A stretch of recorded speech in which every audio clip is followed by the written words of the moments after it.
Before every sport motorcycle BMW produces today, this machine existed. A beast born in Berlin in 1973, the answer given to those who thought BMW could never do something like this. The ancestor of the world's first sport touring motorcycle. And this legend is now lying in a junkyard. A junkyard nobody knows about, a corner nobody searches. We found it. At the far edge of town, there's an old junkyard. Nobody comes here, and nobody sees these motorcycles worth more than money. Broken fences, rusted gates, crumbling walls, machines that have merged with the earth over the years. Every one of them once made asphalt weep. Every one of them was once part of someone's life. Once there was a key.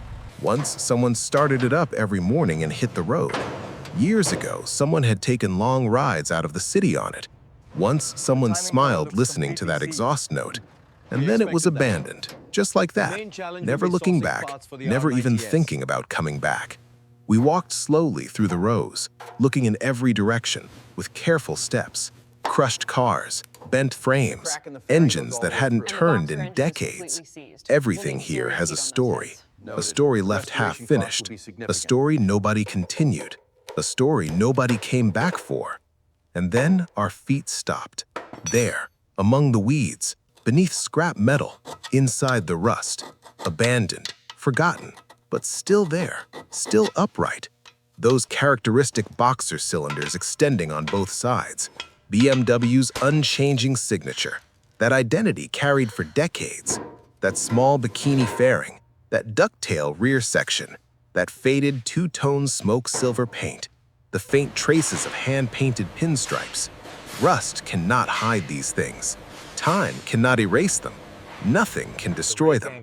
This is a BMW R90S. From 1973 to 1976, only 17,455 units were produced. Every one was painted by hand. Every one was different from the next, because no two R90S motorcycles were ever exactly the same. And one of them was lying right here, for years, for decades, in this junkyard nobody knew about, waiting only for someone who understood its worth, someone who would see it, someone who would recognize it, someone who knew its value. We understood. We knelt down beside it, brushed the rust away with our hands, gently, carefully. The frame was intact. The engine cases were solid. The crankshaft turned. Heavy, with resistance, but it turned. That was enough for us. That told us everything. That told us this machine was not finished. That told us this machine had been waiting for us. We called the owner. A short conversation, a few minutes, and we agreed. From that moment on, this motorcycle was ours. Now it had a purpose. Now it had a future. This story was not over. It had never been over. We called the flatbed, and the loading began. Careful loading, unhurried, measuring every movement, thinking through every step. We lifted the motorcycle off the ground. It seemed reluctant to leave the earth it had pressed down on for decades. It had fused to it, rooted itself there, as if it didn't want to leave, as if that junkyard had become its entire world. But we worked patiently. We eased it slowly up the ramps, ran the straps through, secured every point, made sure not even the smallest part was damaged, because this mattered. This wasn't just cargo. This was the starting point of BMW's sporting history. This was 1973. And finally, it was on the platform, safe, secure, ready. And that morning, as the sun had not yet fully risen, as the rusted gates of that junkyard closed behind us, the 1973 BMW R90S left the place where it had been abandoned forever. I watched in the rearview mirror as we drove. It stood there, strapped to the platform, rusted, damaged. It looked tired but dignified, still upright, as if it knew, as if it had always known this day would come. We were going to a workshop, to hands that knew the value of this machine, to a mind that understood what it was. This was its first journey in years, a small journey, but a very important one, because the real journey hadn't even started yet. When it arrived at the restoration workshop, we saw the full picture for the first time, under proper light, without shadows, without the darkness of the junkyard. without anything hiding what time had done. The damage was heavier than we thought, much heavier. The fuel tank had corroded completely from the inside. The Del Orto carburetors had seized solid. The electrical system had nearly rotted away entirely. The wiring crumbled between our fingers like old glass. The tires were falling apart. That iconic smoke silver paint had almost completely faded. Not a trace remained of the hand-painted pinstripes. But the engine block was intact. The frame was rock solid. The crankcase hadn't cracked. And the crankshaft, forced as it was, still turned. That was enough. That was everything. Because this machine had been through far harder conditions, and it hadn't broken. It had never broken. Now, to understand the story, we need to go back a little. The early 1970s. The Japanese had completely transformed the sport motorcycle market. The Honda CB750 hit the market. The Kawasaki Z1 arrived, faster, cheaper, younger. And BMW looked old and conservative, good for touring, suitable for a sidecar, but not sporty, not for riders under 40. Sport riders didn't choose BMW. This was a painful truth, and it needed to change. BMW's sales director Bob Lutz saw the situation clearly. He himself owned a Honda CB750, and inside he said to himself, "We can do this better, much better." The project began in 1972. Chief designer Hans Muth stepped in. His mission was clear: redefine BMW. Take BMW into the world of sport, but preserve BMW's honor. Preserve German engineering. Preserve German elegance. Hans Muth worked for 18 months. He drew inspiration from aircraft engines, from British cafe racer culture, and from German meticulousness. He brought 3 different worlds together into a single machine.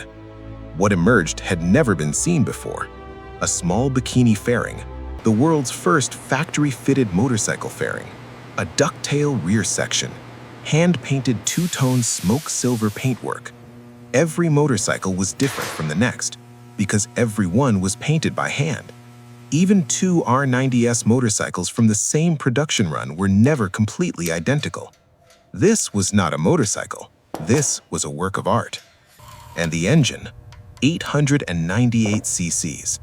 Del Orto carburetors, high compression pistons, free flow exhaust, 67 horsepower, 200 kilometers per hour, 0 to 100 in 4.8 seconds, quarter mile in 13.5 seconds.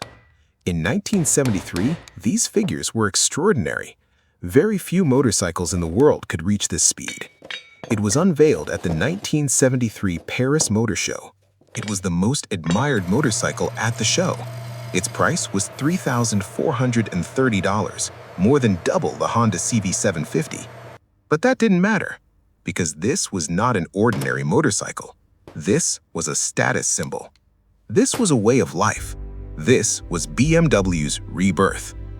And then, in 1976, it happened at Daytona. The AMA Superbike race, the first ever superbike class race in history. And who came first? The BMW R90S. Steve McLaughlin rode and finished first. Second place was also a BMW R90S, Reg Pridmore, and Pridmore won the 1976 AMA Superbike Championship. German engineering against Japanese rivals on the Daytona circuit finished first and second. The world understood once more. BMW was different. BMW could win on the sports circuit too. Today, the BMW S1000RR races on circuits. The BMW R1250 RS runs on roads. At the root of all of them is that R90S born at Hans Muth's drawing board in 1973. Now, the descendants of that machine run on roads across every continent. And now, that very machine itself stood before us, disassembled, laid out across the bench, every part under the light, every part waiting for us, waiting to come back to life. When it arrived at the restoration workshop, we saw the full picture for the first time, under proper light, without shadows, without the darkness of the junkyard, without anything hiding what time had done. The damage was heavier than we thought, much heavier. The fuel tank had corroded completely from the inside. The Del Orto carburetors had seized solid. The electrical system had nearly rotted away entirely. The wiring crumbled between our fingers like old glass. The tires were falling apart. That iconic smoke silver paint had almost completely faded. Not a trace remained of the hand-painted pinstripes. But the engine block was intact. The frame was rock solid. The crankcase hadn't cracked. And the crankshaft, forced as it was, still turned. That was enough. That was everything. Because this machine had been through far harder conditions, and it hadn't broken. It had never broken. Now, to understand the story, we need to go back a little. The early 1970s. The Japanese had completely transformed the sport motorcycle market. The Honda CB750 hit the market. The Kawasaki Z1 arrived, faster, cheaper, younger. And BMW looked old and conservative, good for touring, suitable for a sidecar, but not sporty, not for riders under 40. Sport riders didn't choose BMW. This was a painful truth, and it needed to change. BMW's sales director Bob Lutz saw the situation clearly. He himself owned a Honda CB750, and inside he said to himself, "We can do this better, much better." The project began in 1972. Chief designer Hans Muth stepped in. His mission was clear: redefine BMW. Take BMW into the world of sport, but preserve BMW's honor. Preserve German engineering. Preserve German elegance. Hans Muth worked for 18 months. He drew inspiration from aircraft engines, from British cafe racer culture, and from German meticulousness. He brought 3 different worlds together into a single machine. What emerged had never been seen before. A small bikini fairing, the world's first factory-fitted motorcycle fairing, a ducktail rear section, hand-painted 2-tone smoke silver paintwork. Every motorcycle was different from the next, because every one was painted by hand. Even 2 R90S motorcycles from the same production run were never completely identical. This was not a motorcycle. This was a work of art. And the engine, 898 cc's. Del Orto carburetors, high-compression pistons, free-flow exhaust, 67 horsepower, 200 kilometers per hour, 0 to 100 in 4.8 seconds, quarter mile in 13.5 seconds. In 1973, these figures were extraordinary. Very few motorcycles in the world could reach this speed. It was unveiled at the 1973 Paris Motor Show. It was the most admired motorcycle at the show. Its price was $3,430, more than double the Honda CB750. But that didn't matter, because this was not an ordinary motorcycle. This was a status symbol. This was a way of life. This was BMW's rebirth. And then, in 1976, it happened at Daytona. The AMA Superbike race, the first ever Superbike class race in history. And who came first? The BMW R90S. Steve McLaughlin rode and finished first. Second place was also a BMW R90S, Reg Pridmore, and Pridmore won the 1976 AMA Superbike Championship. German engineering against Japanese rivals on the Daytona circuit finished first and second. The world understood once more. BMW was different. BMW could win on the sports circuit too. Today, the BMW S1000RR races on circuits. The BMW R1250 RS runs on roads. At the root of all of them is that R90S born at Hans Muth's drawing board in 1973. Now, the descendants of that machine run on roads across every continent. And now, that very machine itself stood before us, disassembled, laid out across the bench.